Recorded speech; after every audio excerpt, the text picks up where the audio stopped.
Boa noite a todos, sejam muito bem-vindos a mais uma Terça Literária, seu encontro semanal com os autores entrevistados pela União Brasileira de Escritores, a UBE. Eu sou Rogério Duarte, secretário-geral da entidade. A UBE foi fundada em 17 de janeiro de 1958 e seus objetivos são a defesa da liberdade de expressão, a defesa dos direitos autorais e demais direitos dos escritores, a difusão da cultura e a democratização do acesso à informação. Atualmente, o presidente da UBE é Ricardo Ramos Filho, que dá as boas-vindas a todos vocês e a nossa entrevistada de hoje. Boa noite a todos e todas. É muito bom estar aqui com vocês em mais uma Terça Literária. Bom rever os amigos, bom falar sobre literatura, falar sobre cultura, que anda tão abandonada no país, né? Então, é sempre bom que a gente possa segurar as pontas da cultura. Alguém precisa fazer isso, né? E dar as boas-vindas à minha amiga Guiomar, que já fazia um tempinho que eu não a via. É um prazer estar aqui. Prazer Muito estar aqui obrigada. com a Guiomar. Eu tenho certeza que vai ser uma entrevista muito agradável. Tá? Eu acho que a Guiomar acho que caiu. Tá? Deixa eu ver. A Guiomar, ela está no sítio. Ela não está em Ouro Preto, por isso que a conexão dela fica frágil. Tá, mas não tem problema. Ela deve voltar daqui a pouquinho, então, enquanto ela volta, eu termino essa apresentação aqui, avisando a quem está aqui na sala e aqueles que estão nos assistindo pelo YouTube, que essas entrevistas acontecem sempre às terças-feiras, às 19 horas, via Zoom, com transmissão pelo YouTube, como está acontecendo nesse exato momento. E também todo o acervo de entrevistas da UBE fica disponível no Spotify, no Google Podcasts e agora nos podcasts da Amazon. Né? A nossa entrevistada, alguém está vendo? Ela voltou? Não, ainda não. Não? Eu vou apresentá-la, enquanto isso ela deve voltar. Hoje a entrevistada é a escritora Guiomar de Gramont. Guiomar de Gramont nasceu em Ouro Preto, é escritora brasileira, dramaturga e professora da Universidade Federal de Ouro Preto. Ela atua também como curadora de eventos literários. Ela é doutora em literatura brasileira pela USP e publicou, entre outros livros, uma pesquisa histórica chamada Aleijadinho e o Aeroplano. Publicou os volumes de contos Sudário, isso em 2006, O Fruto do Vosso Ventre, em 94, livro pelo qual ela recebeu, em 93, o prêmio Casa de las Américas e o romance Palavras Cruzadas, que é de 2015. Por esse romance, ela recebeu o Prêmio Nacional de Narrativa do PEN Club. Em 2020, ela publicou pela E-Galáxia o memorial intitulado Os Livros da Minha Vida. Em seus romances e peças, psicológicos e polifônicos, ela aborda o impacto de tragédias ambientais, como a tragédia de Mariana, provocadas pela mineração e o desaparecimento de presos políticos, sobretudo a partir da ótica das mulheres. Além de escritora e pesquisadora, ela também foi editora executiva da editora Record, nos anos de 2012 e 2013, e curadora da Homenagem ao Brasil no Salão do Livro de Paris, em 2015. Além disso tudo, ela também foi curadora da Flink Sampa, Festa da Literatura Negra de São Paulo, de 2015 a 2019. Finalmente, o currículo é extenso, ela criou e é coordenadora desde 2005 do Fórum das Letras de Ouro Preto, que chegou à sua 15ª edição no ano de 2020. Ela conseguiu voltar? Alguém está vendo a nossa entrevistada não aí? Conseguiu. Não. Eu vou tentar falar com ela, tá? Manda uma mensagem para ela, enquanto isso a gente aguarda. Eu dei um pause na gravação. Vocês me lembrem, por favor, de eu retornar à gravação, tá? Tá bom. Por favor. Tá bom. Enquanto isso, bem-vinda, Alexandra, bem-vinda, Suzana. Quem mais que entrou na sala? Eu acho que o resto já está... O Paulino, bem-vindo. A casa está cheia hoje para ver, Guiomar. Boa noite a todos. Obrigado, Ricardo. Boa reunião. Oi, querida. Obrigado. A conexão caiu, eu vou entrando novamente. Tá bom, tá. Em falar da situação atual, né? Falar da Tá, entra aí então, a gente está te esperando.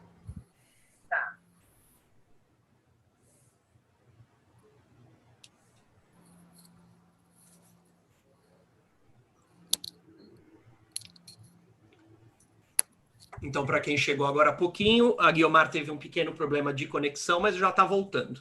Isso, ela está entrando agora.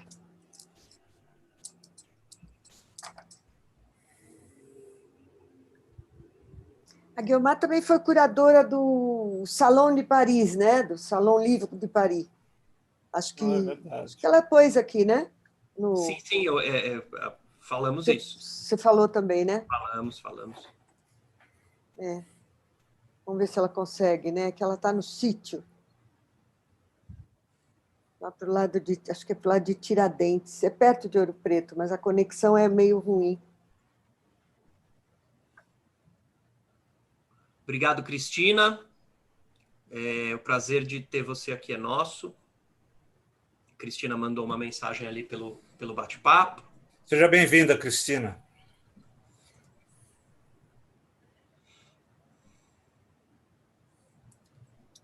Beatriz também, né? Bom, enquanto isso, a gente podia fazer um convite a quem não é associado ainda, para se associar à UBE, a União Brasileira de Escritores. Entrem no site, é muito fácil e vale a pena, né, pela cobertura que a gente dá para o escritor, né? E, então, entrem no site e leiam lá sobre a UBE, leiam mais, saibam mais e associem-se. Nós da diretoria, convidamos vocês para virem para a UBE conosco. São muito bem-vindos.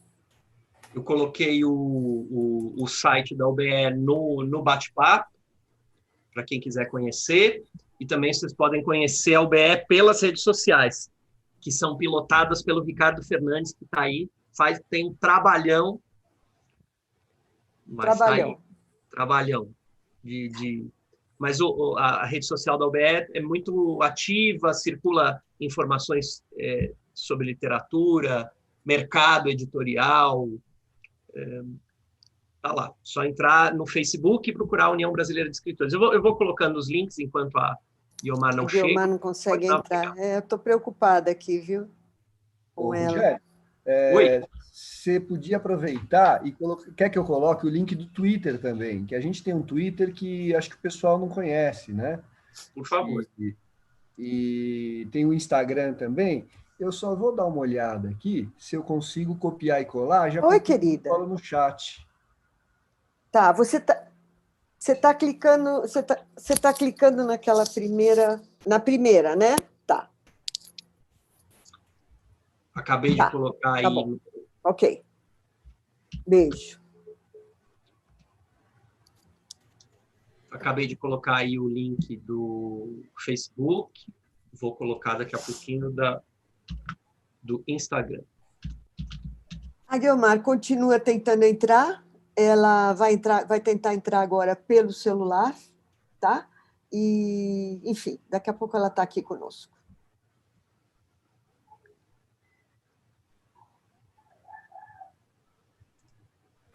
Viver no sítio tem vantagens, né? Mas tem um ônus nesses tempos de pandemia, né? Está entrando aqui uma. Olha aí, entrou, pronto. Tá só, deixa eu conectar o áudio. É só... Você está com o microfone desligado, Guiomar.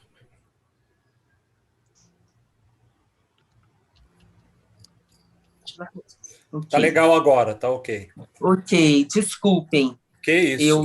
Precisei entrar pelo celular para funcionar, tá? Maravilha. Porque no computador a conexão não está baixa para ele. É porque aqui a internet chega de carroça em Ouro Preto. Não tem problema nenhum. Guiomar, enquanto você estava fora, enquanto você estava se reconectando, eu fiz a apresentação. Então, quero dizer para você que você é muito bem-vindo aqui nessa nossa noite. Quem vai te entrevistar é a Sandra. Normalmente, a gente funciona da seguinte maneira. A gente faz perguntas do entrevistador por cerca de 45 minutos, então hoje as perguntas vão até às 8, mais ou menos. Eu estou considerando, então, esse pequeno atraso, né? São 7h15, até às 8, e depois a gente faz uns 20, 25 minutos de perguntas do público, seja do público daqui, seja do público que está pelo YouTube, tá bom? Sandro, boa noite.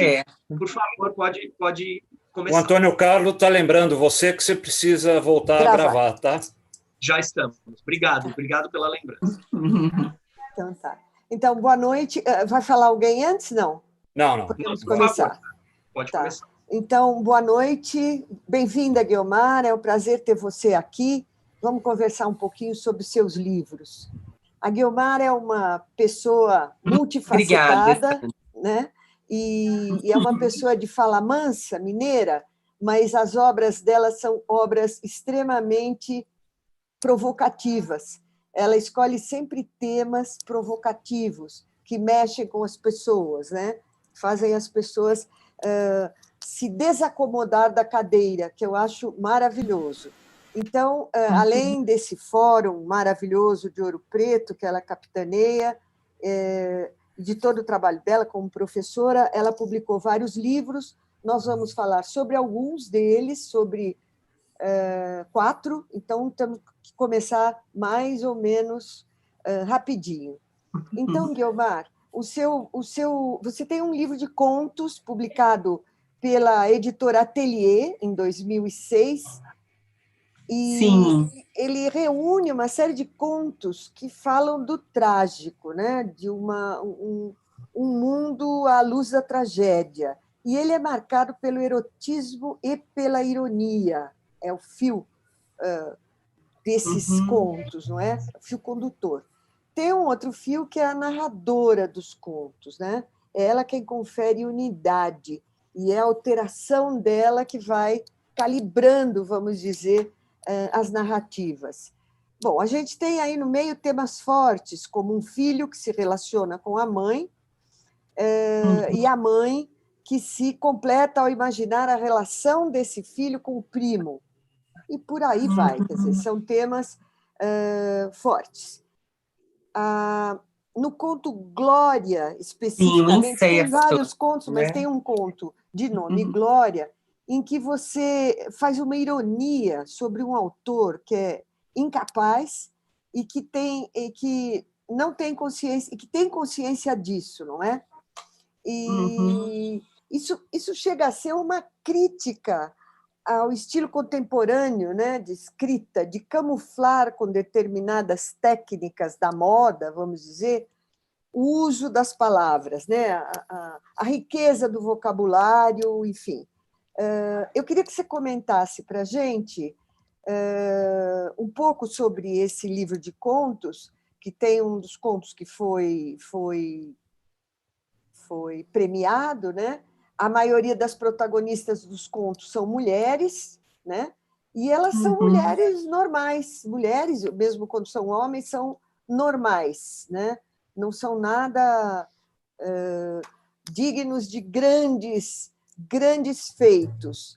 E, enfim, eu queria que você comentasse um pouco sobre os contos desse livro e, mais especificamente, sobre Glória, porque tem a ver com a nossa profissão de editor. Então, eu queria saber um pouco como é que isso chegou, como é que você trabalhou com isso. Bom, quando escrevi esse livro, eu ainda não tinha sido editora, Sandra, e, bom, são contos escritos em momentos muito diferentes, né, da minha vida, inclusive está nesse livro republicado o livro que ganhou o prêmio Casa delas Américas, O Fruto do Vosso Bem, não é? E só lendo mesmo para entender a dimensão desse livro, que muitos consideram o melhor livro que eu já fiz, né?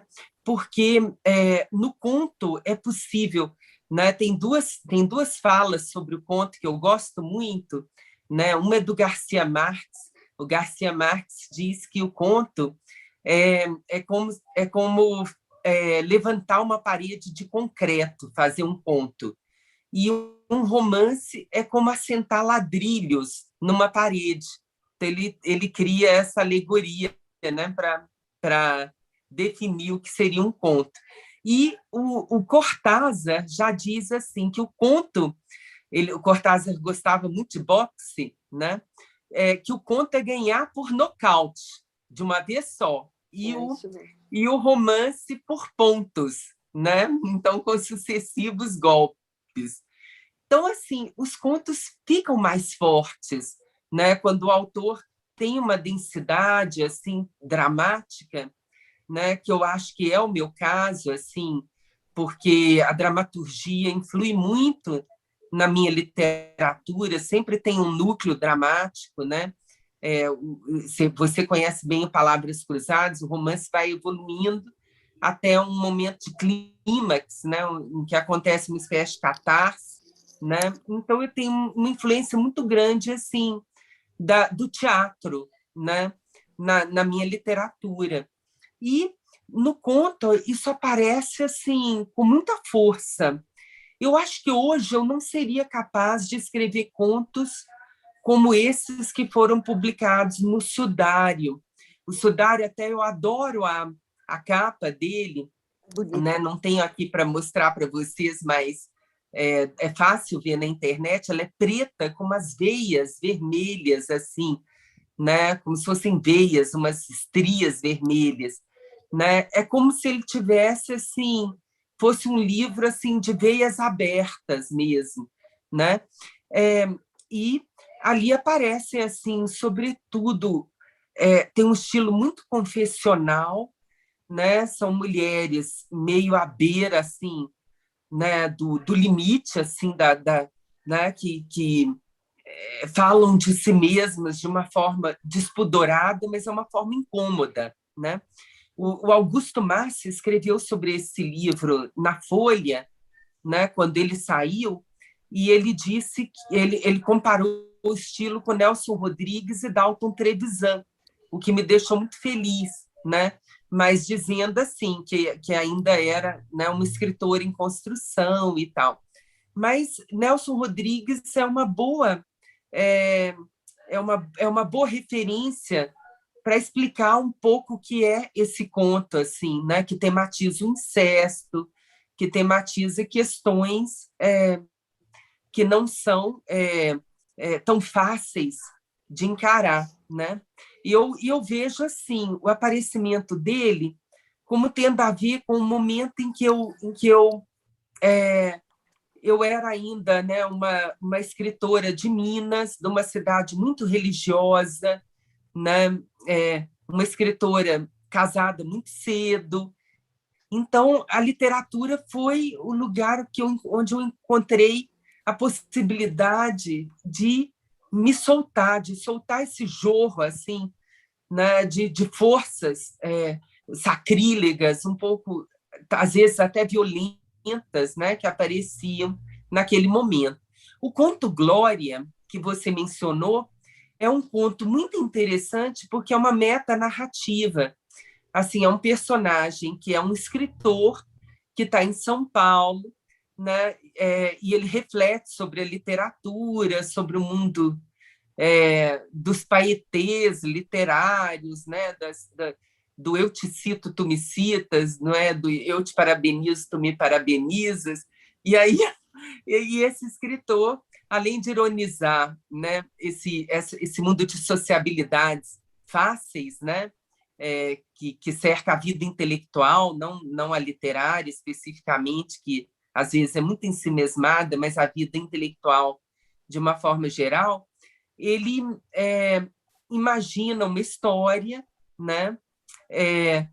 Ele fala de um trem, ele está num trem de escritores, né? Uma viagem de escritores de trem, e em que todos sabem, ninguém sabe que ele é o impostor, ele é o que não é escritor, né? E só um cego que está no trem, um escritor cego, que sabe qual é a dele, né? Que ele é um impostor ali no meio daquele trem. E, bom, ele chega a refletir, né, sobre Roma, sobre... ele tem uma personagem de uma prostituta brasileira em Roma, sabe? Mas eu não posso contar mais para não, Não tirar a não graça. matar a surpresa do leitor, né? Eu gosto muito desse livro porque foi feito pelo Plínio, né, que é um grande editor, e eu considero, assim, do ponto de vista editorial, um livro realmente perfeito. É uma pena que a distribuição dos contos, né, de um livro assim, né, feito por uma editora menor, não é tão é, significativa. O que hoje não é um problema, né? É, todo mundo pode hoje acessar, né, ter acesso aos livros através da internet, né, ou Claro. comprar facilmente, né? Tá. Eu queria falar agora sobre o teu livro, que eu li numa tacada, né? Me impressionou muito, Uhum. que é Palavras Cruzadas, é um romance. É o teu primeiro romance, né, Guiomar? Não, não é o Não. meu primeiro romance, mas é o que eu diria que é o romance mais maduro, assim. O primeiro romance eu fiz com a Bolsa Viter, né? Eu ganhei, então, foi uma espécie de prêmio também para realizar. Ele se chama A Casa dos Espelhos.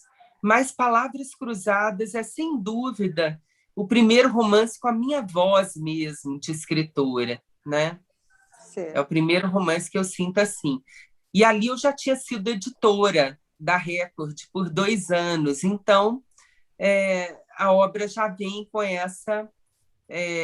né, com esse trabalho assim de uma editora escrevendo. Você sabe o que é isso, né, Sandra? Sim. Você que Opa. foi uma grande editora também, e é ainda, né, da Não, a Galáxia. gente passou aí, conhece um pouquinho, né? Bom, Uhum. o livro, o romance Palavras Cruzadas é um romance que me marcou bastante por vários motivos. Primeiro, o tema, né? É uma jovem jornalista que ela vai buscar, ela tem um irmão que sumiu na guerrilha do Araguaia. O irmão dela, o Leonardo, está desaparecido e ela tenta reconstruir buscando notícias e o paradeiro desse irmão, que é um desaparecido político. Esse livro me marcou bastante por 2 motivos, né?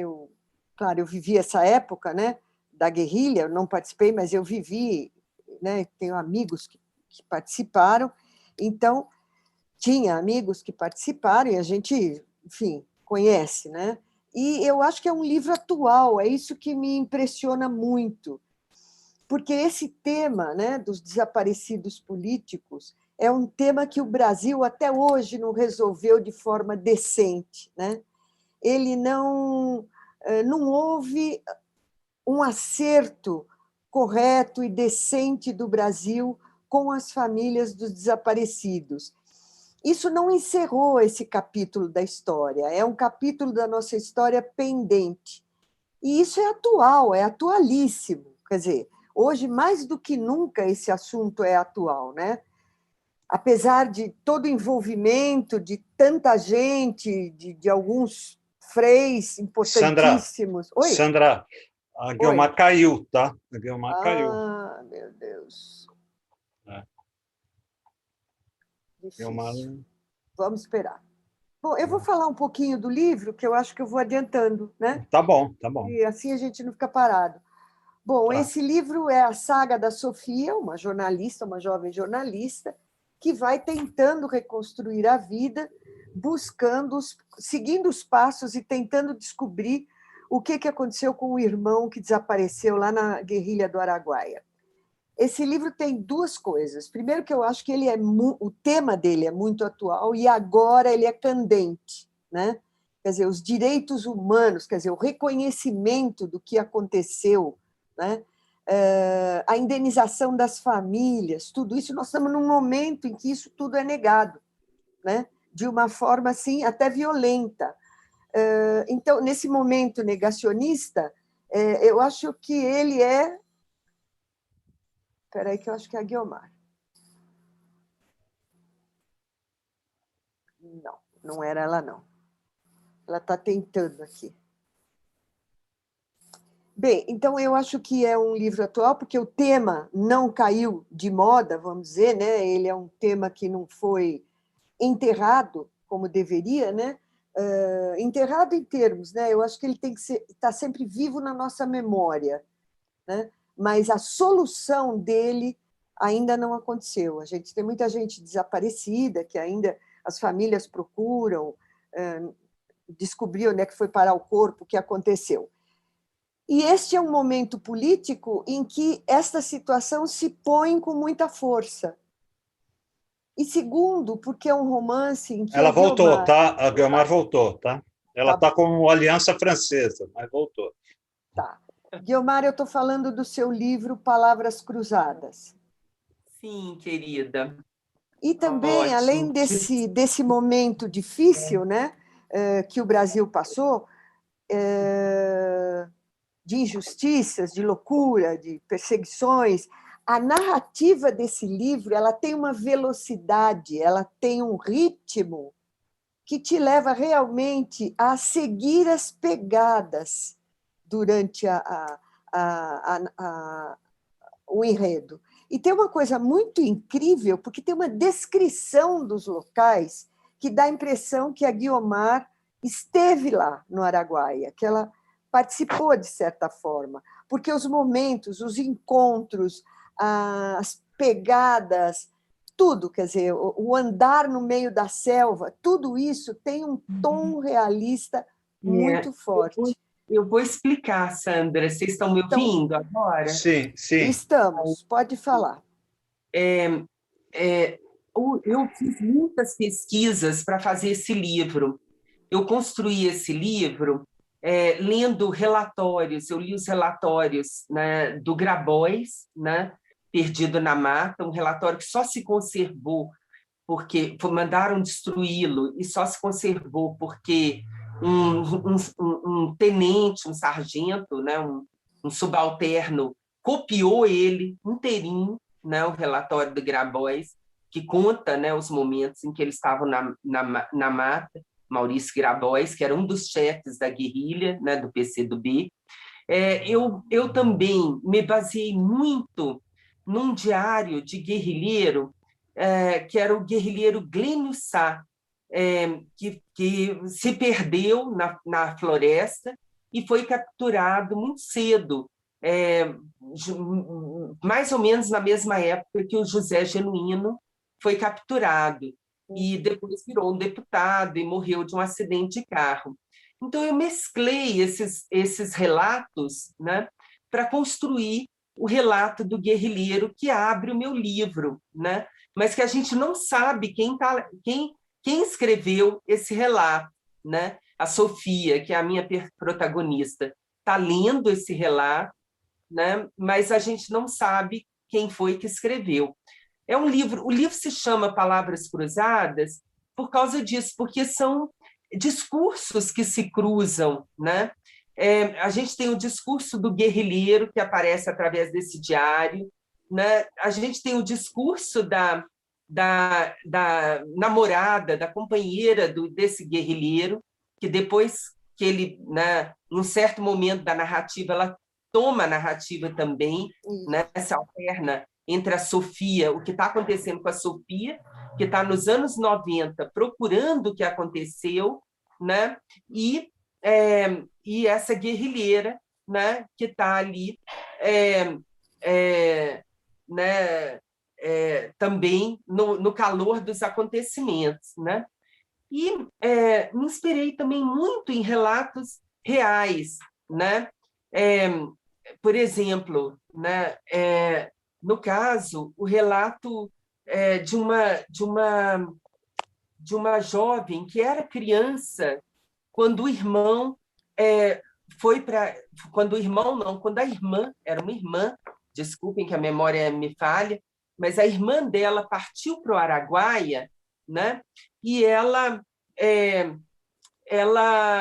então se despede dessa irmã e os pais dela pedem para ela convencer a irmã a ficar, a não ir para o Araguaia, né? E ela não consegue, Então, ela guardou essa pessoa, essa culpa a vida toda, né? Por não ter conseguido convencer a irmã a permanecer, né? E isso me tocou muito, essa história. Então, por isso eu criei a Sofia, né, e a mãe dela, que são cúmplices em torno desse desaparecimento. Também é Palavras Cruzadas, porque também seria Palavras Cruzadas, porque a Sofia está tentando preencher vazios, né, para descobrir a verdade. Só que a minha editora francesa, que é a Anne-Marie Métellier, ela não quis colocar esse título. Ela falou assim: não é bom um título que a gente precisa ler o livro para descobrir do que se trata, né? Isso não é bom. O livro, o título é bom quando ele leva a gente a ler o livro, né? Então, por isso, ela preferiu como título Les Ombres de l'Araguaia, que é As Sombras do Araguaia, né? Uhum. Mas, desculpa, eu estou falando muito, pode perguntar, Não, não, querido. não, não. Pode falar. Eu ia te perguntar exatamente o que você falou. Como foi a pesquisa para a construção desse livro, né? Para dar voz, porque as vozes são muito reais. Então, era isso que eu queria ouvir mesmo de você. Como é que foi essa pesquisa? Na verdade, o Laurentino Gomes comentou que, aliás, ele escreve isso na orelha do seu livro, que ele é um livro, que além de um livro, é um libelo político, a respeito do qual todos os brasileiros são chamados a meditar. Você quer comentar isso? Você intencionalmente Sim, construiu essa posição política para que as pessoas parassem e pensassem no que aconteceu no Brasil? sim, com certeza. Inclusive, tem no livro uma conversa entre a Sofia e um personagem filósofo, que é o Marcos, que é o cerne do livro, em que o Marcos fala para ela, o Marcos é né, esse amigo dela, filósofo, ele fala para ela de Hannah Arendt, e fala que Hannah Arendt diz que é preciso uma narrativa para que haja um perdão, né? Então seria preciso haver um julgamento, né, dos responsáveis pelos crimes na ditadura, para que a gente chegue a uma catarse, para que a sociedade toda possa chegar a uma catarse desses acontecimentos. O que não houve no Brasil, e recomeçar, né, a partir dessa catarse, recomeçar em outras bases. E isso não aconteceu no Brasil. Eu acho que isso é a razão pela qual a gente está vivendo tantos problemas hoje, né? Como Paul Ricoeur, que é outro filósofo citado nessa conversa, né? Essa anistia que nós tivemos no Brasil, geral e restrita, né? Tanto dos torturadores, dos militares que perpetraram atos terríveis, né, na ditadura, quanto dos guerrilheiros, ela acabou provocando uma amnésia. Isso é um conceito do Paul Ricoeur, que a anistia levaria a uma amnésia, né? E eu discuto isso no livro, né? Uhum. O livro acabou sendo muito profético. Ele foi lançado em 2015, mas assim parecia, né? Como Jung fala dos seus pacientes, que eles previram a Segunda Guerra Mundial, né? Com seus sonhos. Parecia que eu estava prevendo tudo que ia acontecer no Brasil depois, quando eu fiz esse livro, né? E esse momento, né, é um momento propício a essa reflexão, né? Porque, enfim, toda a situação, todo o cenário, não sei se você Sim, sim. concorda, né? Todo o Eu cenário diria atual. assim que o Palavras Cruzadas ele é mais pacifista do que um libelo, vamos dizer assim, um libelo socialista. Tentei nuançar assim, os eventos. Ele não é não é um livro que defende, né? Não é um livro maniqueísta, né? Que defende a posição, né, da guerrilha como uma posição incontestável, né? Eu sou contra a luta armada, né? Sou contra as armas, né? Embora os absurdos que a gente está vivendo hoje, né, quase me façam rever essa posição, né, Sandra? Mas é um livro que termina, né? E eu não posso contar, claro, né? Porque senão vou contar esse momento catártico, né? Que fecha o livro, né? Mas quando você faz uma opção pelas armas, você arrisca muito, porque você pode, né, acabar ferindo alguém que você ama também, né? Uhum.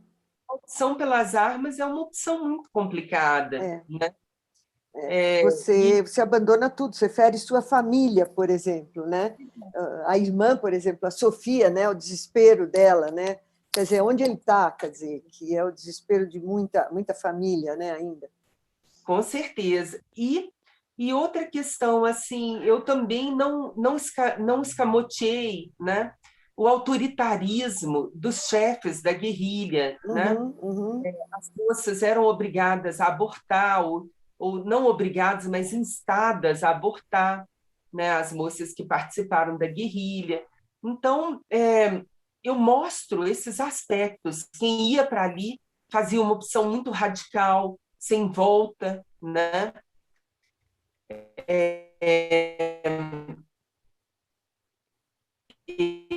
Eles não admitiam que a pessoa quisesse ir embora, quisesse desistir daquela pessoa, Isso. denunciar outros, né, que estavam ali. Então, mas era um momento de muita paranoia, de muito horror, né, um momento de muito horror. Eu falo disso também, porque o livro, a Sofia vai ao Araguaia, né, ela visita o Projeto Brasil Nunca Mais, né? E aí, quando ela visita o Projeto Brasil Nunca Mais, né, o reverendo, né, Wright, né, que participou, né, junto, né, com o cardeal Evaristo Arnes, né, desse projeto tão importante, tinha perdido um irmão, né, para a guerrilha urbana. E assim, eles conversam sobre isso,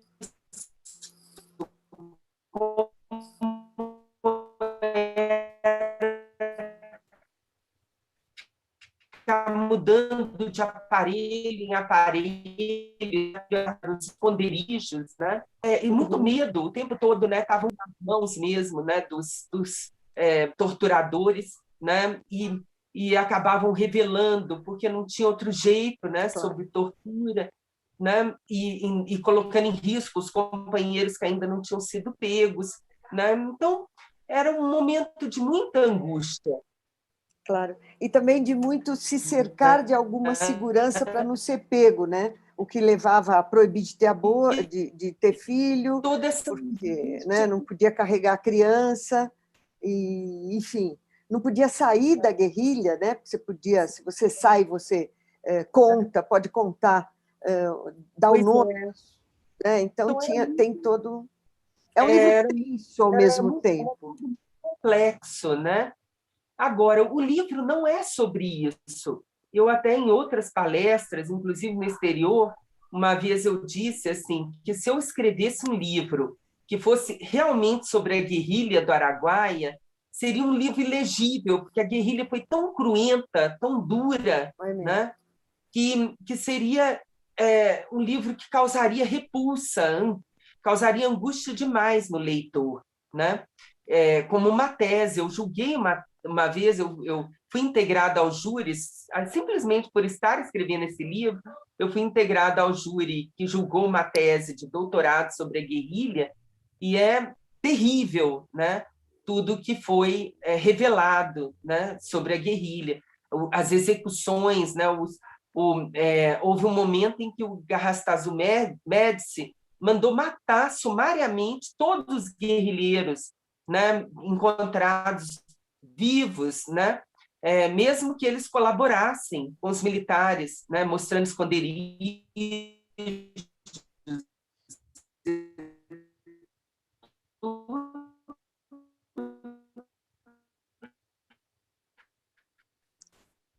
Eles eram assassinados,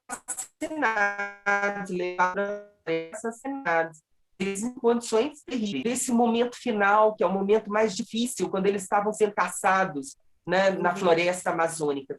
Eu procuro do início, o momento em que eles estão construindo os destacamentos, né, construindo as casas onde eles moraram, né?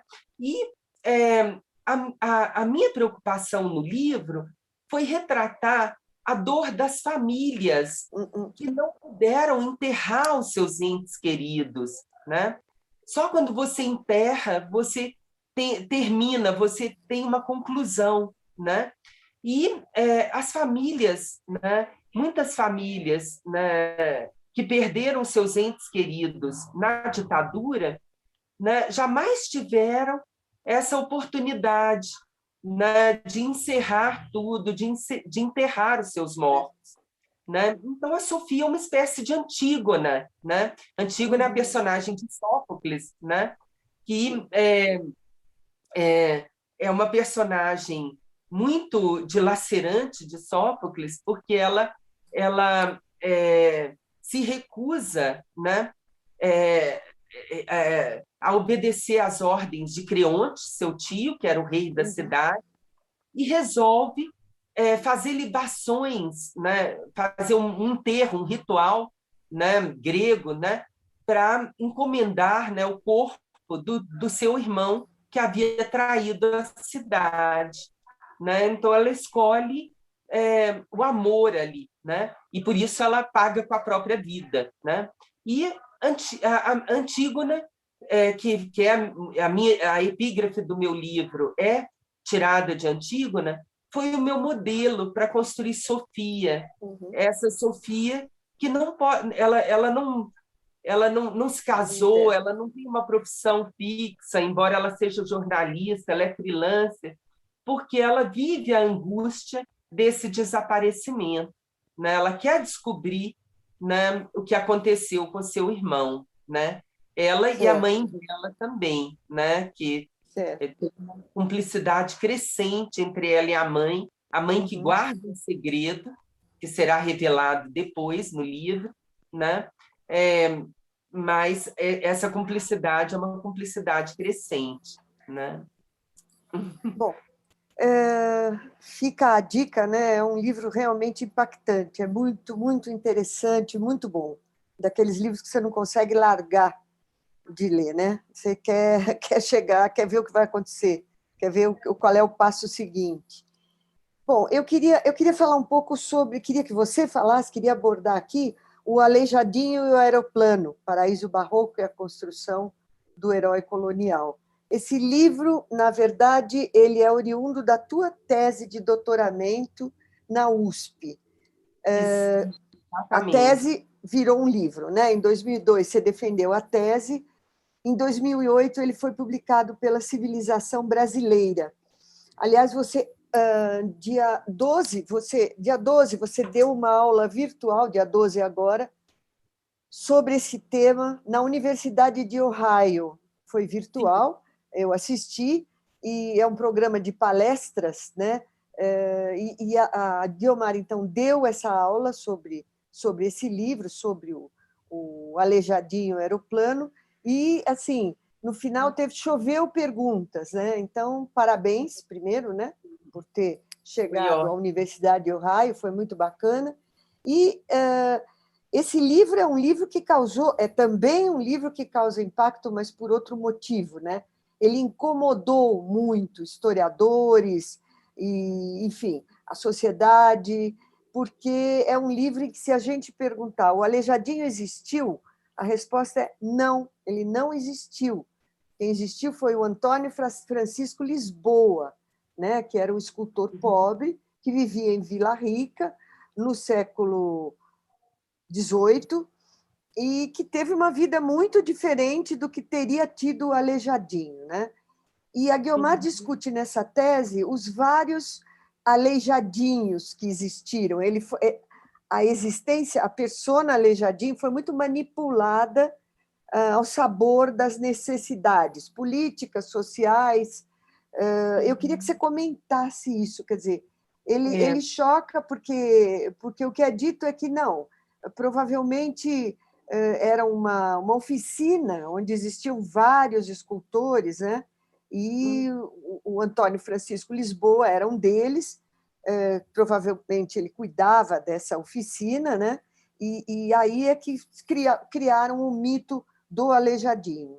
E aí você discute também o fato de, por exemplo, ele nunca ter estado em São João del Rei, é atribuído a ele as plantas das igrejas de São Francisco, tanto em Ouro Preto quanto em São João del Rei. Eu queria que você falasse um pouco dessas contradições e desse uso político, social do Aleijadinho, porque realmente causou muito impacto, né, essa tua tese e o teu livro. Sim. Bom, Aleijadinho foi uma figura criada em diversos momentos, né, da constituição de uma ideia de arte nacional brasileira, né? O primeiro momento foi pelo IHGB, o Instituto Histórico e Geográfico Brasileiro, porque a primeira biografia do artífice, né? Eu falo artífice porque a noção de artista só nasce no século XIX, né? Era estranha, né, aos criadores, né, de arte naquele momento, no 18.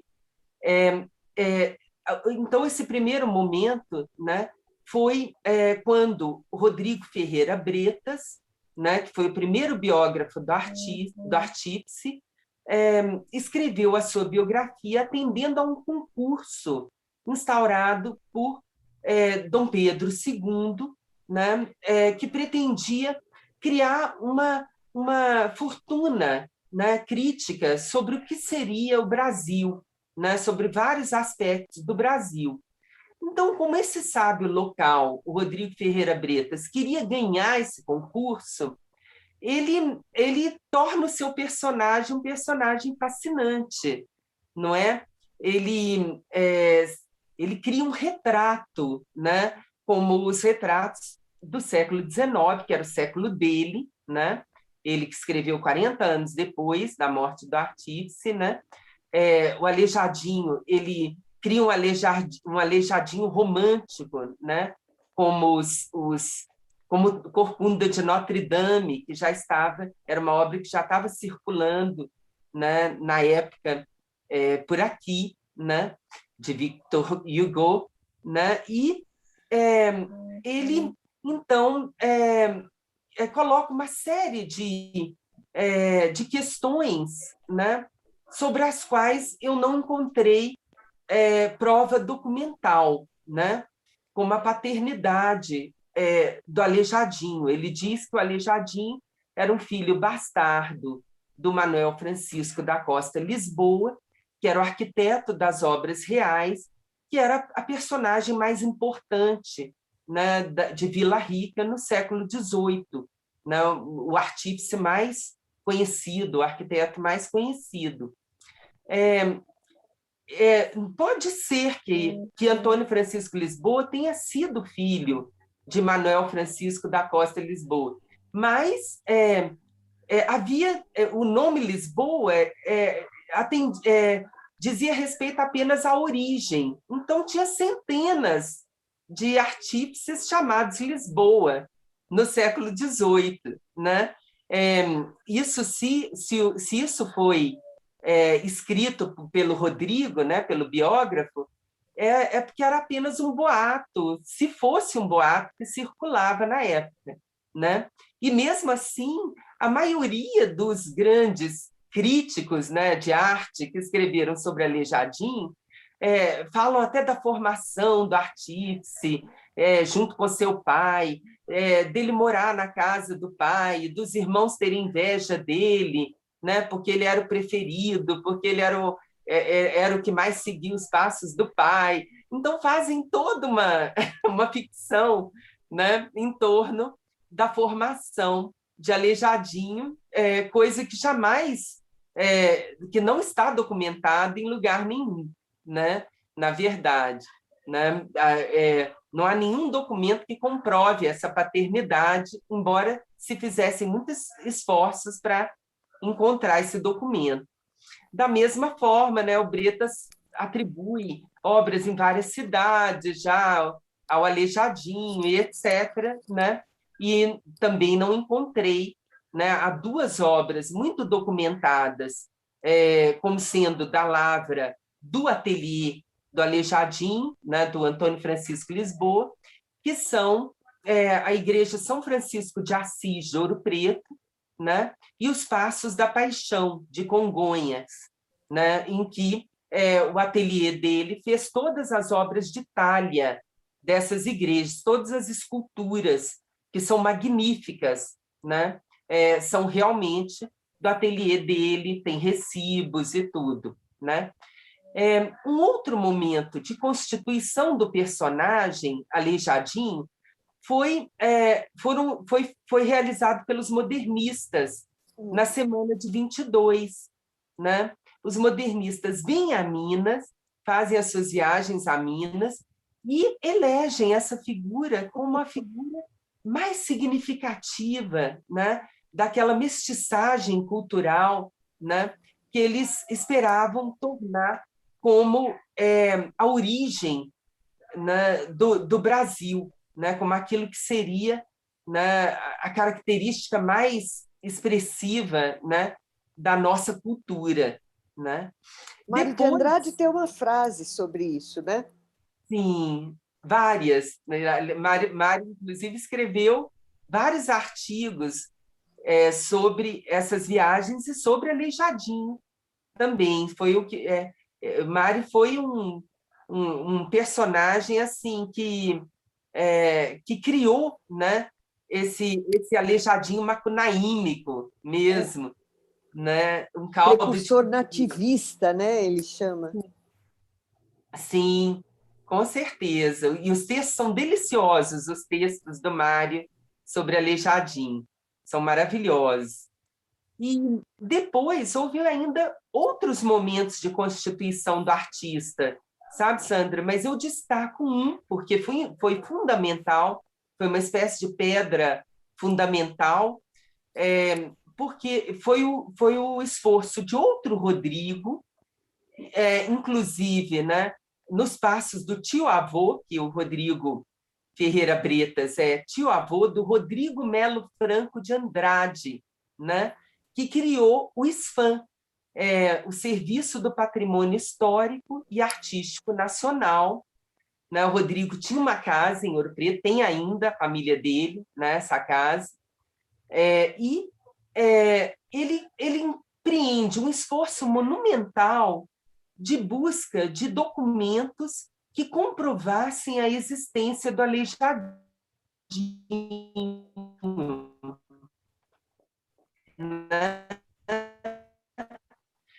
Só que o que o Rodrigo faz? Ele imagens que disseram, né, como Augusto Lima Júnior, Peu de Carvalho e outros, então ele começa a usar esses documentos como provas para dizer que a primeira biografia de Aleijadinho era a veracidade, era autêntica. Uhum. E aí esses documentos são enxertados apenas como provas na biografia. Contudo, vários aspectos da biografia são fantasiosos e ficam ali, né, sem que ninguém discuta esses aspectos, né? Como, por exemplo, né, aspectos que tinham uma cientificidade, entre aspas, da época, né, do século XIX. Por exemplo, a ideia de que ele tinha ficado doente porque ele tomou cardina, que era uma substância misteriosa que ampliava a potência masculina, né, e também os dotes artísticos, né? Essa é uma afirmação que está na biografia de Bretas, que não tem nenhuma comprovação, não se conhece substância nenhuma com esse nome de cardina hoje, né? E os fãs, né, os personagens que queriam comprovar a biografia de Bretas não discutem isso, né? Há questões que permanecem misteriosas. Por exemplo, que doença era essa, né? Pode ter simplesmente sido, como outros carpinteiros e entalhadores, alguém que se feriu, né, com um formão e teve uma infecção que afetou os dedos, as mãos. Pode não ter sido doença nenhuma, porque só um documento encontrado pela equipe do Rodrigo Melo Franco de Andrade, que se refere a 2 escravos que o carregaram para ver uma obra, né? Então, não há na verdade, nenhuma comprovação documental da doença do Aleijadinho, que já mereceu até congresso em Minas, né? É incrível, né? A gente me atacou porque achou que eu fiz a mesma coisa que o Augusto Lima Júnior fez, que eu neguei a existência do Aleijadinho. Jamais. Eu digo que Antônio Francisco Lisboa existiu, né? Mas ele foi humano, ele foi um homem, né? um entalhador do século XVIII, que não tinha meios, né? Com as dificuldades de locomoção da época, com as inúmeras horas que levavam as viagens em lombo de burro, né? Por cavalo, né? A cavalo, pelas minas, ele fazer, né? A Igreja de São Francisco de Assis, que levou 10 anos, né?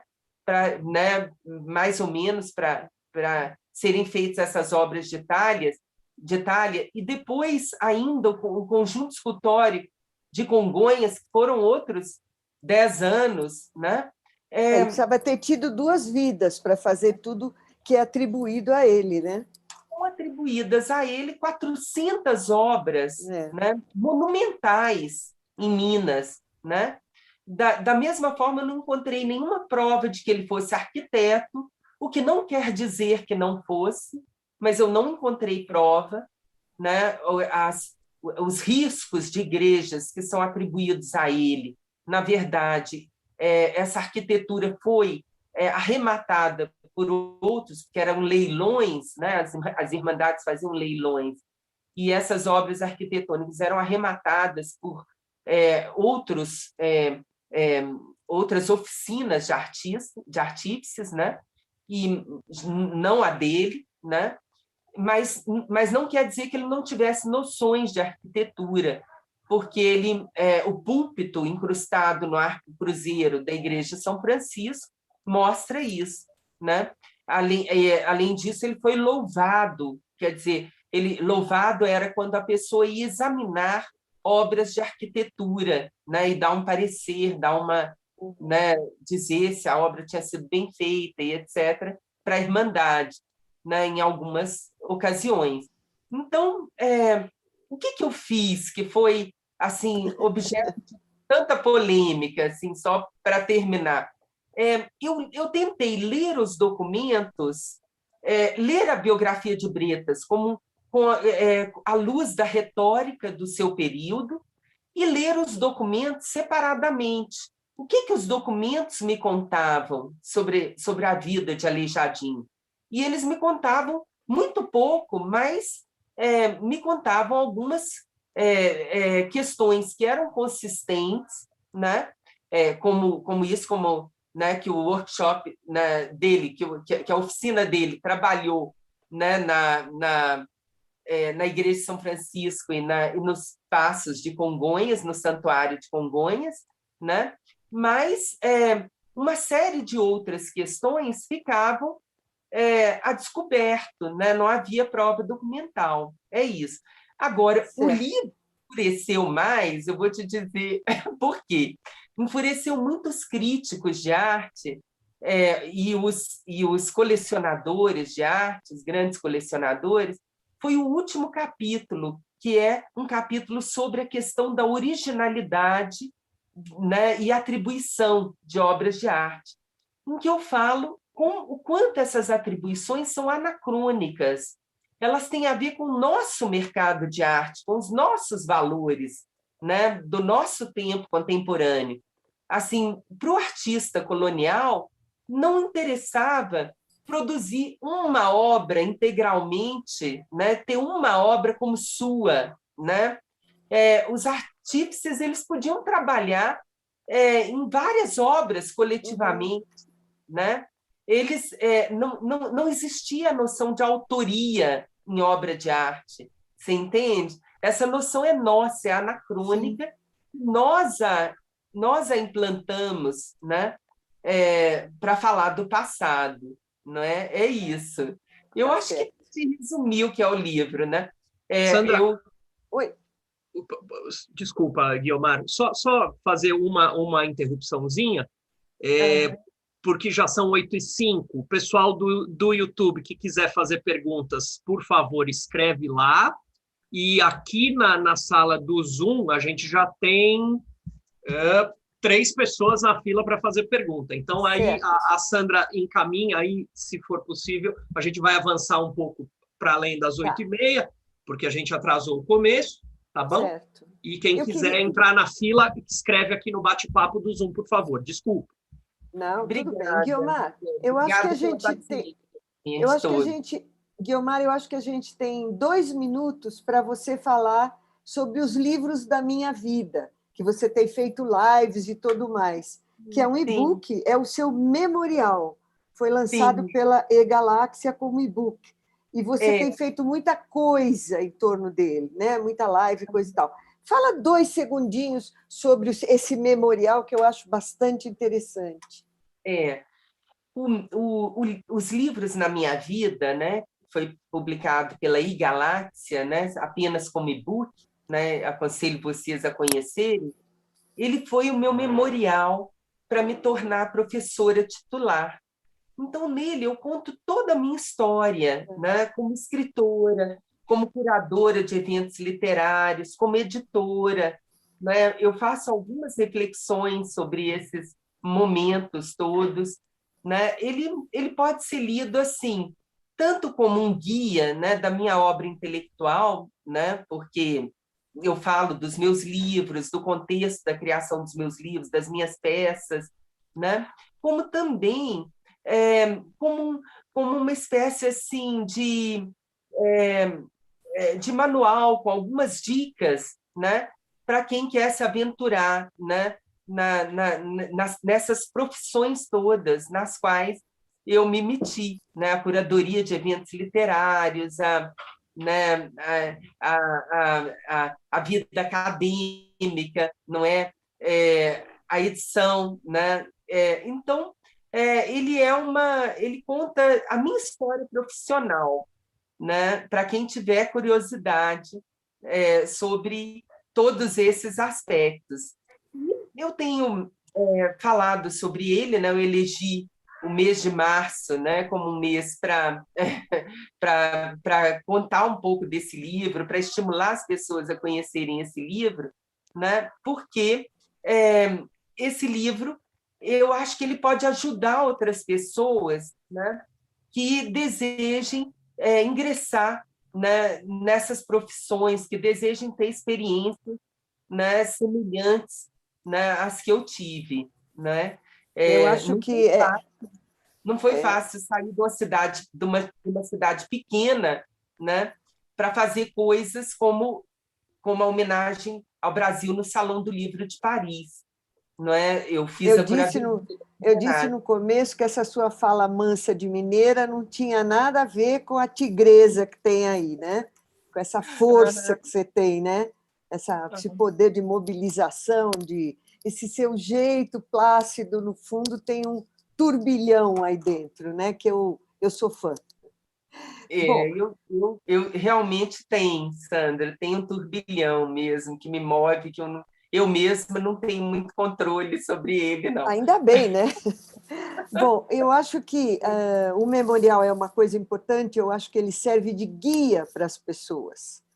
Então, fica aí também a proposta. Enfim, eu acho que a gente pode partir para as perguntas, né, Rogério?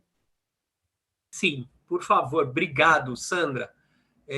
A gente tem algumas... Eu tenho uma, eu vou deixar a minha para o final, E a Dulce. Dulce, você escreveu a tua pergunta lá no comecinho? Você já veio com a pergunta? A Dulce entrou na sala e já tinha uma pergunta. Ela escreveu o seguinte, depois se quiser falar, Dulce, pode falar também. Ela escreveu lá no começo da nossa conversa. Guiomar, com ampla formação acadêmica e também com ampla atuação profissional, como é que você gostaria de ser lembrada, Guiomar? É uma linda pergunta. Eu gostaria de ser lembrada como escritora, né? Na verdade, Dulce, o que acontece comigo é assim, eu comecei a mexer com os bastidores da literatura, com a edição, com a curadoria de eventos literários, porque eu queria um lugar como escritora, não é? E era muito difícil. Quando eu mandava um livro para uma editora, eu nem recebia resposta, ou recebia uma recusa depois de um ano, não é? Quando eu publicava um livro por conta própria e eu tentava divulgar, né? Era muito difícil chegar nos jornais do Rio e São Paulo. Então, na verdade, para mim foi muito importante assim, ter uma atuação nesses bastidores para conseguir escrever, né? Para conseguir escrever, chamar atenção, conseguir ser publicada por uma grande editora. Então, foram essas as minhas lutas, que são que é a de muitos escritores no Brasil também, né? Mas eu me sinto sobretudo escritora. Tudo mais é desvio ou tentativa de sobrevivência, né? A universidade foi para sobreviver também, né? Dulce, seu microfone está fechado, Dulce. Se você quiser falar um pouquinho, precisa abri-lo. Deve ter aparecido aí o pedido na sua tela. Abriu agora? Abriu. Pode falar. Tá. Não, eu fiquei assim muito impressionada e muito contente de conhecer uma pessoa com uma formação acadêmica tão ampla e, ao mesmo tempo, com uma atuação muito diversificada. Então, isso pode acontecer assim de a pessoa, sabe, o espaço fica tão grande, né, que a pessoa pode se diluir, ela pode perder o foco. Eu levantei como hipótese que você responderia, eu quero ser lembrada como escritora, porque eu vi umas entrevistas e achei assim muito pertinente a sua colocação, muito objetiva, muito certa, muito firme. Então, assim, ela vai responder que ela gostaria de ser lembrada como escritora, e acertei. Muito prazer em conhecê-la, parabéns pelo seu trabalho, e faço votos que você continue muito, muito e sempre assim, muito produtiva, muito rica. Acho que nós precisamos de pessoas assim. Você é necessária no nosso campo. Obrigada, querida. Parabéns para você. Agradeço demais seu comentário. Muito obrigada. Obrigado, Dulce. Obrigado, Dulce, pela pergunta. Que bom que você conseguiu hoje se conectar. Estávamos sentindo a sua falta. A Dulce foi, vamos fazer aqui a homenagem, a Dulce foi das primeiríssimas pessoas que começaram a frequentar a nossa entrevista lá no começo, lá em março, abril do ano passado. Obrigado por estar aqui, Dulce. Imagina, eu que agradeço a possibilidade, essa oportunidade de a gente conhecer tantos escritores, né? E o Brasil precisa dessa divulgação. Nós temos expressão para isso, e no momento atual, nossa, é o que mais nós precisamos, né? No atual momento. Força da OBE, também parabenizo, me junto a você para parabenizar. Obrigado. Obrigada. Vez do Ricardo, nosso presidente. Guiomar, eu lembrei da última vez que eu vi de você, foi mais recente. Foi na Faculdade Zumbi dos Palmares, você estava fazendo curadoria em algum evento lá, sim, e a gente se encontrou aqui em São Paulo mesmo, não foi em Ouro Preto, não. Quem mais?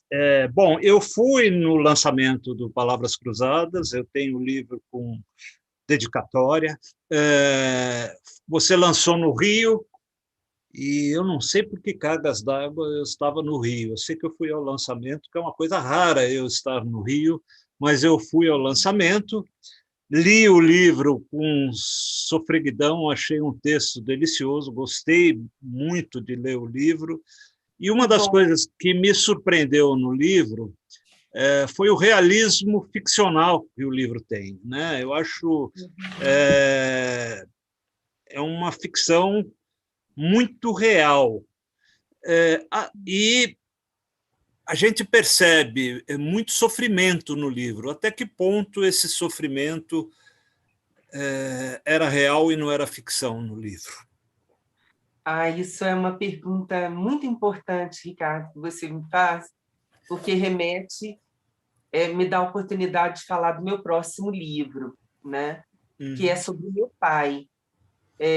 O meu pai morreu também durante a ditadura, morreu em 75, um mês depois do Herzog, e da mesma forma, né, ele foi suicidado, e nós éramos 6 filhos, eu sou a mais velha, e eu tinha 12 anos, então era uma escadinha de crianças, né? A minha mãe ficou com um problemão assim, nas mãos, né, depois da morte do meu pai. Foi muito duro, muito difícil, né? Tanto que nós vivíamos em Brasília, e foi por isso que ela retornou para Ouro Preto para morar perto dos seus pais, né? Para ter um amparo dos pais dela, né? E dos meus avós. Então, sem dúvida, escrever Palavras Cruzadas me preparou um pouco para conseguir lidar com a minha própria história, né? Alguns anos atrás, quando eu falava desses eventos, eu começava a chorar, sabe, na mesma hora. E hoje eu já sou capaz de falar disso quase sorrindo, né? Eu acho que escrever Palavras Cruzadas foi catártico para mim também, sabe? E me preparou para esse romance que eu estou concluindo agora, né? Esse mês eu já terminei a primeira versão, eu estou começando a reler, né? Para submeter, eu submeto muito a muitos amigos, né? Amigos que leem, que me dão, que opinam, né? Sobre como pode ficar melhor e tal. Eu sou muito insegura, né? Tenho uma insegurança paralisante às vezes, né? Mas é esse o livro que eu estou conseguindo fazer agora, justamente por causa da escrita de Palavras Cruzadas, né? Mas importa dizer que meu pai não era um guerrilheiro, né? Embora ele fosse simpatizante, ele fazia pesquisas geológicas, né?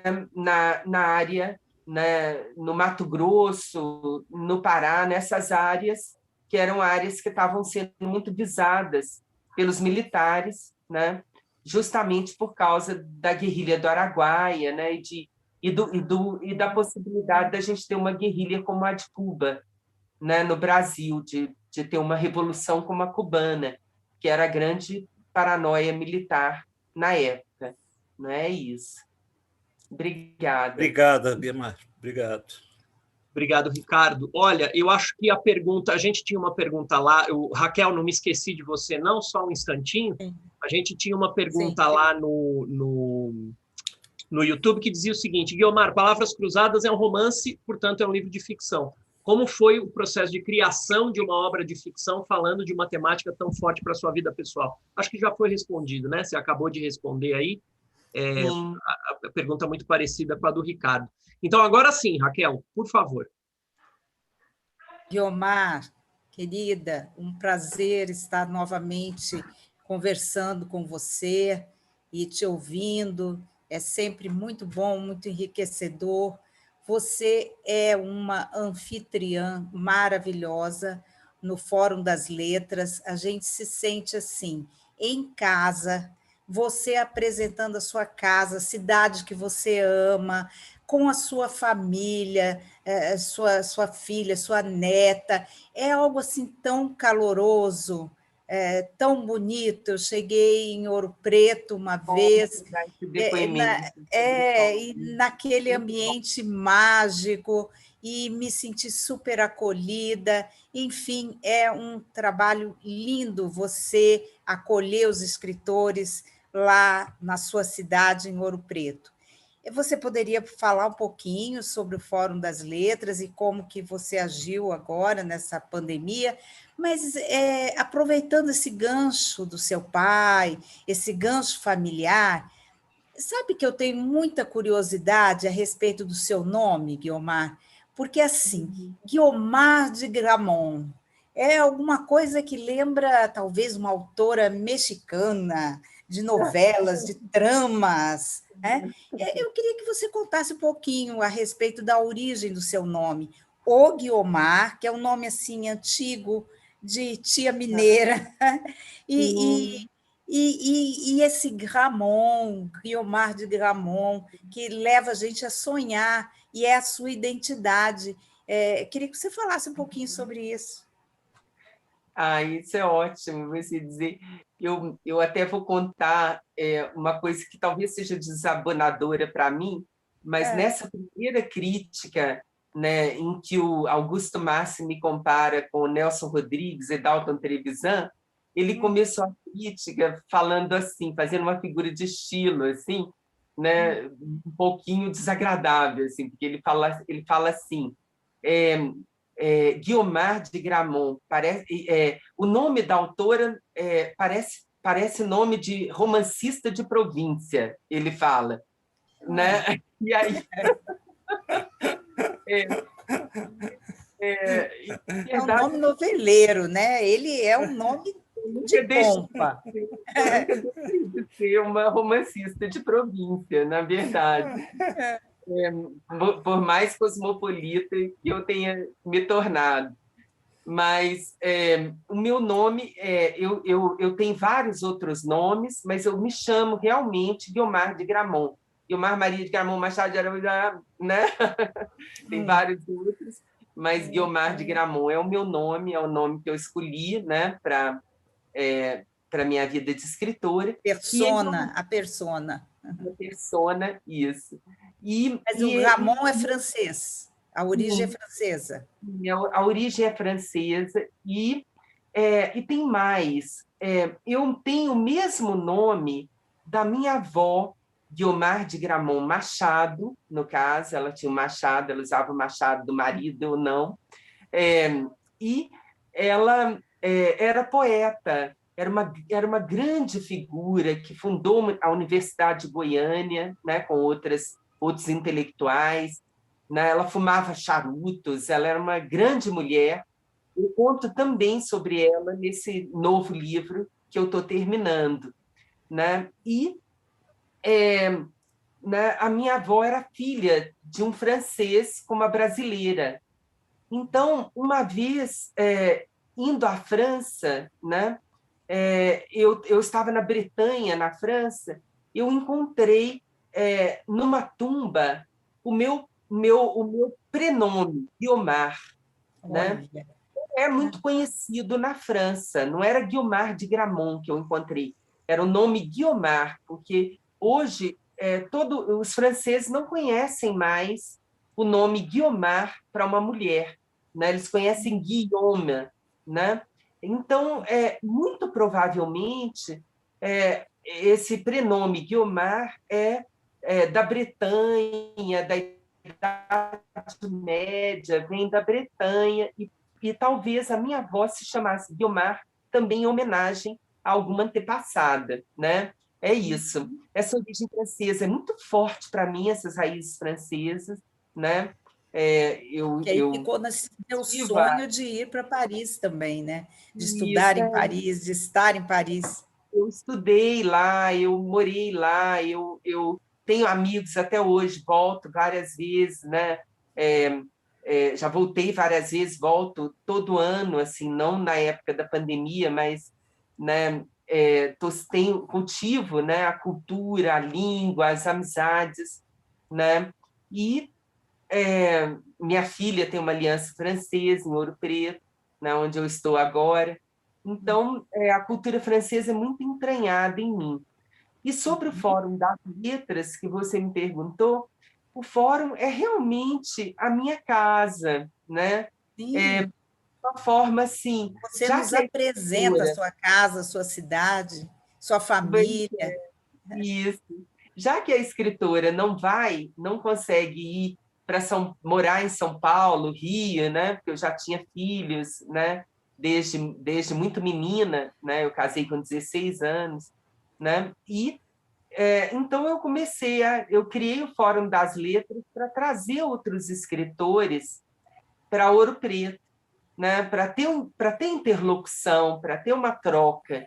E foi muito bem sucedido. O Fórum é um evento maravilhoso da Universidade Federal de Ouro Preto, que é a minha universidade. Está vivo até hoje, né? Nós tivemos a 15ª edição em plena pandemia, né? Em 2020. E é um evento realmente muito especial, como você disse, né? Uma vez o Ivan Marques disse que o fórum era ao mesmo tempo íntimo e sofisticado, né? Tinha dito que profundo e acolhedor, né? E é isso. Simples e erudito, é isso mesmo. É isso que eu tentei Muito fazer. Obrigada, minha querida. Obrigada. Obrigada a você, Raquel. Obrigada a todos vocês que estão ouvindo. Obrigado, Raquel, pela pergunta. Guiomar, então agora 2 perguntas literárias. A Suzana Fuentes, que está aqui na sala, ela mandou uma pergunta pelo bate-papo. Ela pergunta, e agora você tem esse memorial, e ela no livro se lembra de ter visto Hemingway, os russos, referências a filmes, a ópera. Ela pergunta, como essas leituras influenciam na construção dos espaços e dos personagens? E depois eu queria fazer a minha pergunta também, que é nessa linha. Bom, eu sou uma leitora voraz, eu estou sempre lendo, né? É fundamental para mim ler. E eu diria assim que alguns autores me marcaram profundamente, assim, que foram Machado de Assis, de quem eu li a obra inteira, e muito jovem ainda, né? Antes dos 15 anos, eu li Machado de Assis inteiro, e essa ironia do Machado, ela aparece assim na minha obra, sem ser chamada, eu nem tenho controle sobre ela, às vezes ela aparece, né? Às vezes não, por exemplo, não há ironia no Palavras Cruzadas, eu diria, mas há muita ironia, né, no Aleijadinho Aeroplano, inclusive no título, né, também no Sudário, nos Contos do Sudário. E li muito Dostoiévski até hoje eu leio, releio, e assim, eu acho que a dramaticidade também, a angústia assim, que às vezes né, se entregam, que às vezes se entregam os meus personagens, tem muito ali, né, de Dostoiévski, né, que é realmente assim o autor para mim. Eu li romancistas inglesas como a Catherine Mansfield, a Virginia Woolf, mas houve um momento em que eu decidi que eu não escreveria como elas, que eu não seria uma escritora lunar, né, como a Clarice Lispector, como a Catherine Mansfield, que eu decidi que eu teria uma escrita, que eu queria uma concisão nas frases, né? E queria ser mais denotativa do que conotativa, né? Talvez isso mude. Eu tenho lido muito Clarice Lispector agora, porque eu vou fazer uma exposição sobre ela no final do ano, no Rio, e eu tenho lido muito essa autora, né? Então pode ser que eu ainda, né, me deixe influenciar, né, por outras leituras e mude, né, esse estilo, mas por enquanto, eu busco uma forma dita, né, mais yang, né, de escrever, né, um princípio mais masculino, não tem nada a ver com o masculino, nada a ver com a biologia, isso, né? Mas eu busco uma voz que é uma voz mais assertiva, mais afirmativa, né? Na minha escrita, é isso. Legal. Obrigada. Guiomar, agora eu queria fazer a pergunta. Guiomar, eu quero perguntar o seguinte, ó, quando a gente pega a história, não só da literatura, mas da cultura brasileira, Minas Gerais não tem só um papel especial, mas assim, parece que tem uma aura em Minas, né? Quando a gente pensa em escritores do porte do Drummond, em escritores do porte do Guimarães Rosa. Então, a minha pergunta, e aproveitando que você também é professora, a minha pergunta é: o que é isso que tem em Minas Gerais? Desculpa se parece uma pergunta um pouco vaga, mas, assim, porque eu já ouvi, a gente pega, por exemplo, análises, por exemplo, aquela do José Miguel Wisnik, que ele lançou sobre o Drummond, sobre a máquina do mundo, relacionando a mineração, né? Quer dizer, tem uma hipótese forte ali do José Miguel Wisnik de que talvez essa combinação, Drummond nascendo em Itabira e Itabira sendo a cidade onde começou a grande exploração do século XX mineradora em Minas, talvez isso não seja por acaso, né? Quer dizer, talvez Drummond também tenha se tornado o grande poeta que ele foi por causa disso. Depois tem o exemplo do Guimarães Rosa, e não só, estou falando acho que só dos dois, além dos Árcades e tal. Então, a minha pergunta é essa: o que tem em Minas Gerais? Que segredo é esse, né? Que tem aí em Minas que produz essa aura nos escritores, nos artistas?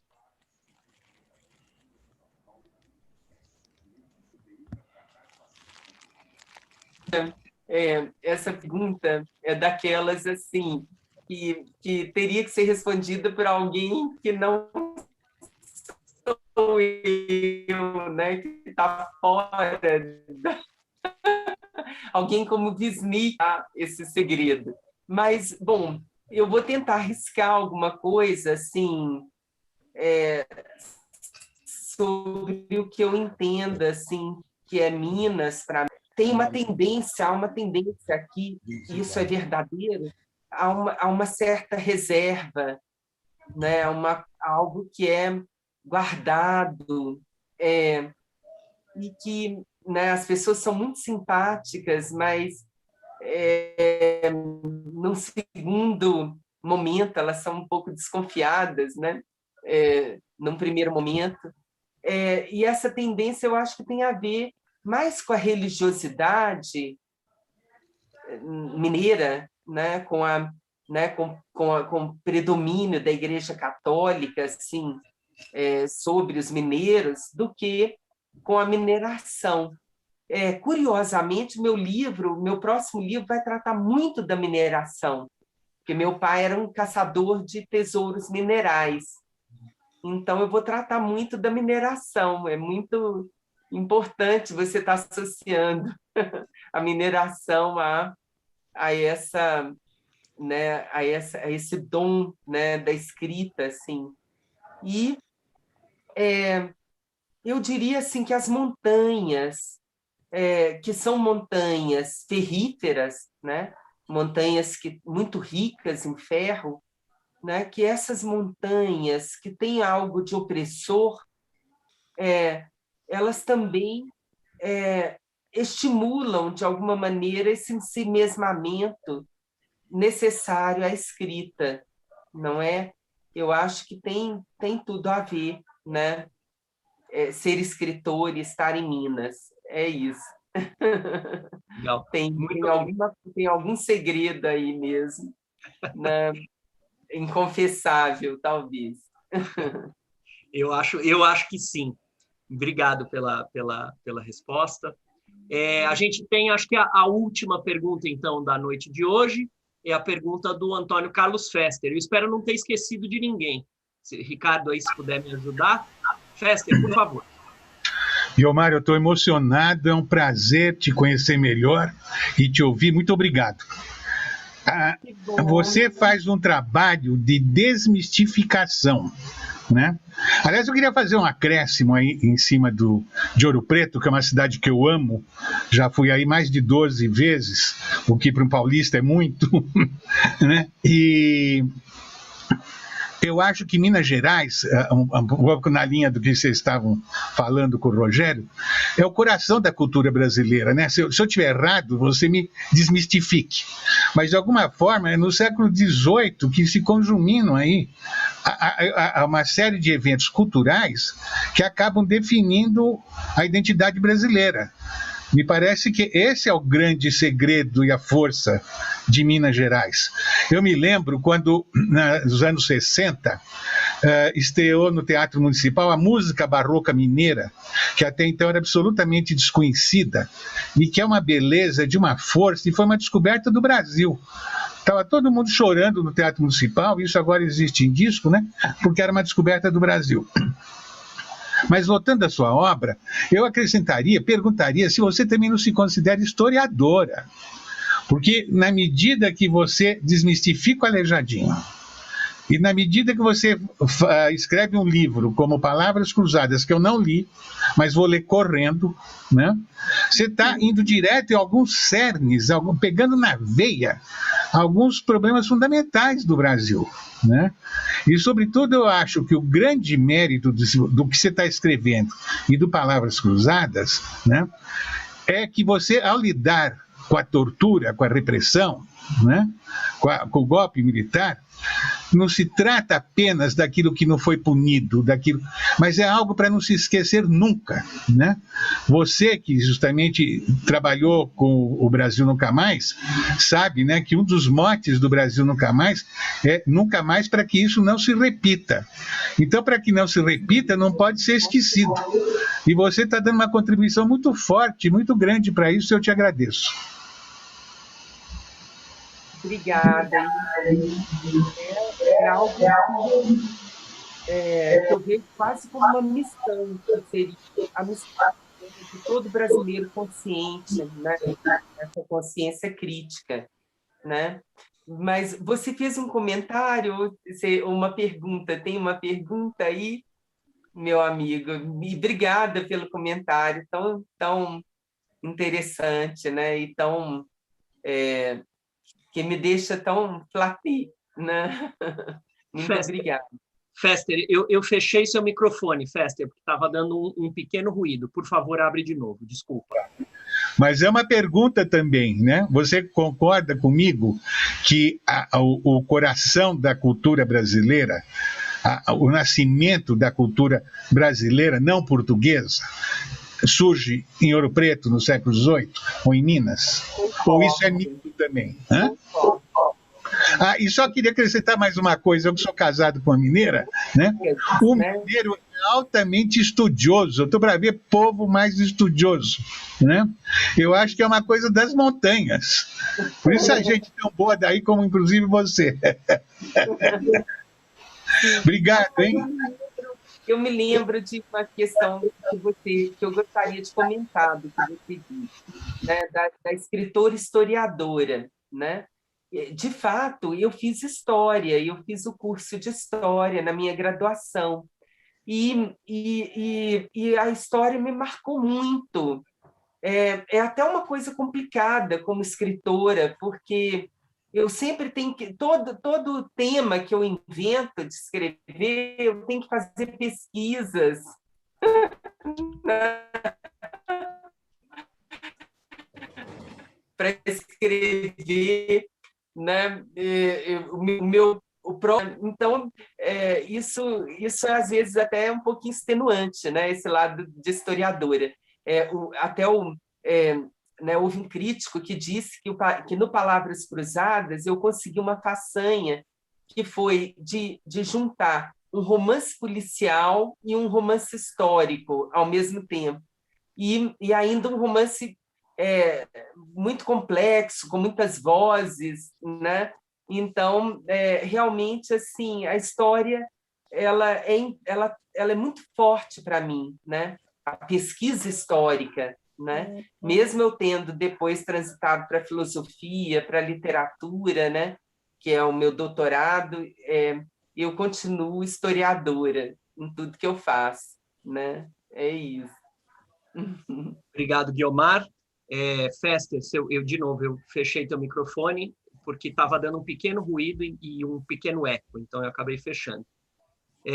Guiomar, se você me der um minutinho, eu vou só apresentar as próximas entrevistas da UBE e a gente já se despede, pode ser? Claro, claro. Um minutinho. Pessoal, as nossas próximas entrevistas são essas que estão aqui. Elas acontecem sempre às terças-feiras, às 19 horas. Na semana que vem, a gente tem Jefferson Tenório, no dia 23 de março. No dia 30 de março, Alexandre Lobão. No dia 6 de abril, vamos entrevistar o Plínio Camilo. Dia 13 de abril, vamos entrevistar Carla Madeira. Esses são os próximos entrevistados. Vou pedir, então, para o Ricardo se despedir. Na sequência, a Sandra, depois a Guiomar, e a gente encerra. Por favor. Bom, Guiomar, foi um prazer rever você, uma delícia de entrevista. É bom ressaltar que ela fica gravada, e se você quiser depois compartilhar e tudo, está gravada no YouTube. Então, fica disponível para você. E foi um prazer te receber aqui e matar a saudade, né? Obrigado, Sandra, ótima entrevista, como sempre. E obrigado, amigos, por estarem aqui e voltarem sempre. Luciene, bem-vinda, fazia tempo que você não vinha, bom te rever, né? E os novos que voltem sempre, tá bom? Beijos para todos. Obrigado. Sandra, por favor, suas despedidas. Bom, eu me despeço de vocês, muito obrigada por terem nos ouvido. Agradeço muito a Guiomar, muito, que deixou essa noite agradável, né? Tornou essa noite agradável para a UBE. E foi um prazer enorme estar com você, Guiomar. A gente está sempre juntas, né? Mas foi um prazer enorme hoje te ouvir falar assim, sobre toda a tua obra. Muito obrigada, viu? Nossa, sou eu que agradeço, viu, Sandra, Ricardo, Rogério, todos os que se envolveram, né? Todos os que colaboraram, né? para que esses eventos, né? aconteçam de uma forma tão interessante, né? com convidados tão interessantes. Eu vou procurar acompanhar os próximos também. E agradeço, sobretudo, a União Brasileira dos Escritores, né? a qual, né, eu me sinto honrada de pertencer, né? E acho que todo escritor deveria, né, ingressar também na UBE. Então, muito obrigada, né, e parabéns pelo trabalho que vocês têm desenvolvido. É isso. E, finalmente, me desculpem, né, pelos problemas técnicos, né? Hoje foi hors concours de problemas, né? Eu tive problemas com todos os aparelhos que eu tentava, né? Então, com a conexão de internet e tudo, mas ainda assim, né? Graças à paciência, né? E o carinho de vocês, a gente pôde realizar uma conversa maravilhosa. Muito obrigada por tudo. É isso. A gente que agradece. A União Brasileira de Escritores agradece, só para você saber, a gente está com várias pessoas lá no YouTube e todos estão elogiando. João Batista Melo, quero falar os nomes deles aqui, Maria Beatriz Del Peloso Ramos, Márcia Vulcão, Lúcio Sareta, aqui na sala, Beatriz, Diego, Suzana, que fez a pergunta, Paulo Mauá, Maria Mortati, todos, Luciene Balbino, o próprio Fester, que também fez pergunta, todo mundo, Fernando Dezena, todo mundo elogiando muito. Muito obrigado pela sua presença aqui, a entrevista foi maravilhosa. Muito obrigado. Maravilha. Um beijo a todos, todos. Boa noite. Beijo, Guiomar. Até a Obrigado, próxima. gente. Beijo, Boa noite, Guiomar. gente. Estou saindo. Boa noite, gente. Boa noite, pessoal. Tchau, tchau. Boa noite. Boa noite, Tchau. obrigada. Boa noite. Oi, Maria. Boa noite, cuidem-se, cuidem-se. Cuidem-se. Vemo-nos. Tchau, tchau. Tchau. Boa noite, gente. Muito obrigado. Agradeço a presença de todos. Obrigada, Rogério. Obrigado, Sandra. Obrigada, Sandra. Obrigada, Guiomar. Obrigada a todos. Tchau. Tchau. Rogério, você quer me ensinar como faz a... Quero. Deixa todo mundo sair e eu te ensino. Tá bom.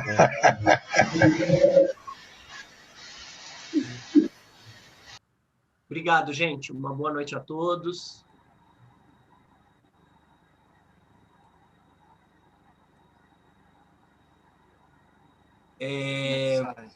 Para sair é lá no canto inferior direito, botão vermelho.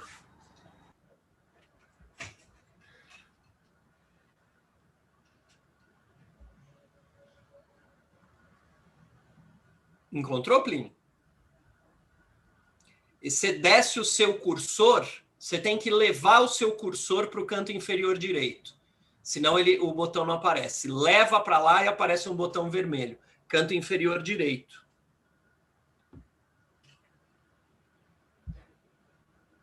Mas a gente pode encerrar também, e aí a gente se fala por telefone, tanto faz. Não, a gente já fica aqui, não tem problema não. Plínio, vamos fazer o seguinte. Eu vou... não se preocupe. Eu vou te expulsar da sala, mas é com amor. Tudo bem? Ó, fala conosco. Eu pedi para ativar o seu som. Pode abrir seu microfone e a gente se despede. Não conseguiu? Eu também não tô... Ó, tem aqui um Ask to Unmute aqui, mas acho que é só você, Rogério, que consegue. Não, é que eu peço para ele falar, mas ele tem que apertar o botão. Mas não se preocupa, Plínio. Ó, eu vou fazer o seguinte, eu vou te tirar da sala, tudo bem? Ô, Ricardo, vamos fazer o seguinte. Eu vou fechar a sala e a gente já se encontra de novo. Eu abro uma nova para você, tá bom? Tá bom. Fica de olho no teu WhatsApp que eu vou abrir.